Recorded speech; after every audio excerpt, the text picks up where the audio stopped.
দীর্ঘ 1 মাস যাবৎ প্রতারক চক্র ছদ্মনাম ব্যবহার করে অভয়নগরের গোয়াগলা নামক স্থানে একটা বাড়ি ভাড়া নেয় এবং তারা ওই বাড়িতে অবস্থান করে মনিরামপুরের সিলিমপুর গ্রামের জনৈক কীটনাশক ব্যবসায়ী মমিনুল ইসলামের কে প্রতারণার ফাঁদে ফেলে 8/7/2024 সকাল 10 ঘটিকার সময় 24 লক্ষ টাকা হাতিয়ে নিয়ে যায়। এই অভিযোগের ভিত্তিতে অভয়নগর থানায় একটি নিয়মিত মামলা রুজু হয়। মামলা তদন্তকারী কর্মকর্তা এসআই মফিজুল ইসলাম তথ্য প্রযুক্তির সহায়তায় আসামিদের অবস্থান এবং নাম ঠিকানা সংগ্রহ করে 11/7/2024 থেকে 12/7/2024 ভোর পর্যন্ত অভিযান পরিচালনা করে নারায়ণগঞ্জ এবং সাতক্ষীরা থেকে 2 জন প্রতারক চক্রের সদস্য গ্রেপ্তার করতে সক্ষম হয়, যাদের একজনের নাম রাজাউল করিম এবং অপরজনের নাম রফিকুল ইসলাম। 2 জনের নামই দেশের বিভিন্ন জায়গায় প্রতারণার একাধিক মামলা রয়েছে। তাদের দখল হতে প্রতারণার 8,80,000 টাকা উদ্ধার হয়। এই আসামিদের বিজ্ঞ আদালতে প্রেরণ প্রক্রিয়াধীন। তারা আন্তঃজেলা প্রতারক চক্র। তারা বিভিন্ন জায়গায় টাওয়ার স্থাপন নামে এবং স্কুল কলেজের নির্মাণ বা চাকরি দেওয়ার নামে প্রতারণা করে। আমার কাছ থেকে জেবি ইন্টারনেট কোম্পানির টাওয়ার দেবে এই বাবদ আমার কাছ থেকে 15,50,000 টাকা তারা প্রতারণা করে নিয়ে আসে। 15,50,000 আপনার 23/5 তারিখে। হ্যাঁ, আপনার 15 লাখ টাকা দিয়েছে ক্যাশ, আর আপনার নগদ একটা বিকাশ নগদ নাম্বারে দিয়েছে 50,000 টাকা। এদের তো আরও 2 জন আছে, এরা 4 জন মোট। এরা নর্মালি এক মাসের মতো আমার সাথে যোগাযোগ করেছে। আমি 2-3বার ওদের সাথে আমি দেখা করেছি। শেষ 3বারের শেষ তারিখে ওরা আমার কাছে টাকা নিয়েছে। আমার কাছে প্রথম যাই, ওনার নাম আছে রিজাউল করিম, কিন্তু আমার জায়গায় ওই রিজাউল করিমের জায়গায় ওর নাম দেয় জাকির।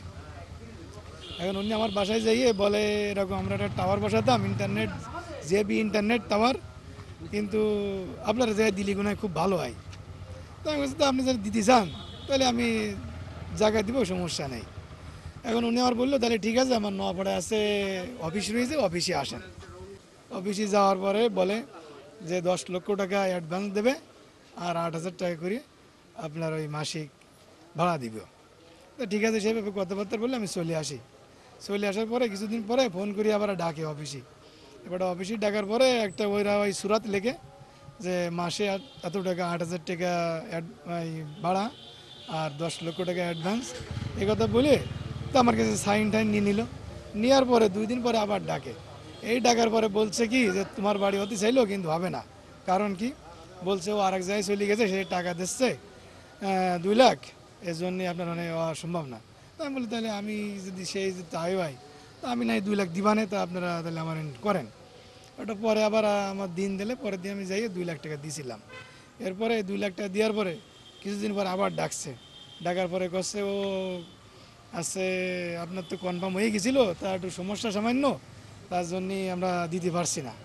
তা দুঃখিত। আমি কেন কী হয়েছে বলছে যে ও খরচ হবে অনেক টাকা, কোম্পানি এই মুহূর্তে দিতে চাচ্ছে না, আর আপনারা যদি সহযোগিতা করেন তাহলে আপনার দিবে।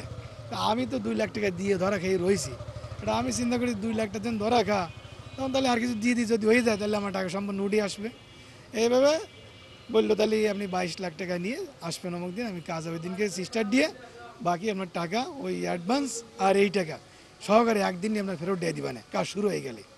তো আমি সেভাবে নিয়ে আসি টাকাটা। আমার কাছ থেকে নওপাড়ায় যখন গেছি, তখন নওপাড়ায় যাওয়ার পরে অফিসে যখন ঢুকেছি, আমার কাছে টাকাটা নিয়ে ওই জায়গায় রাখি, ঘরের ভিতরে রাখি। আমার বলছে কি নূরবাগে আর একজন লোক দাঁড়ায় আছে আমাদের, তুমি ওরা জায়গায় একটু নিয়ে আসো। এটা আমি তো বিশ্বাস করেছি, করি অফিসে যাই নূরবাগে গেছি ওই লোকটা আনতে। এটা ওই একটু যাই, আমি খুঁজে পাচ্ছি না, অপেক্ষা করতেছি। পরে ফোন দিলাম, আধা ঘন্টা পরে করছে একটু অপেক্ষা করে না আইসি, আমি ব্যাংকের ভিতরে আছি। মানে ওর ভিতরেই ওই আধা ঘন্টা পরে কল দিয়ে দেখি আর আসেনি ওরা। পরে আমি ফিরে গেছি অফিসে, যাই দেখি তালা মারা, কেউ নাই। এই পর্যন্ত টোটালে 24 লাখ টাকা নিয়েছে আমার কাছ থেকে। পরে আমি ডিবি অফিসে আসি, মফিজুল ইসলাম স্যারের আমি বলার পরে স্যার আর কি সব ধরে নিয়ে আসছে, সাথে আমি ছিলাম। এই নিয়ে আসার পরে কিছু টাকা জব্দ করছে, তো আপনারা দেখলেন এই পর্যন্তই।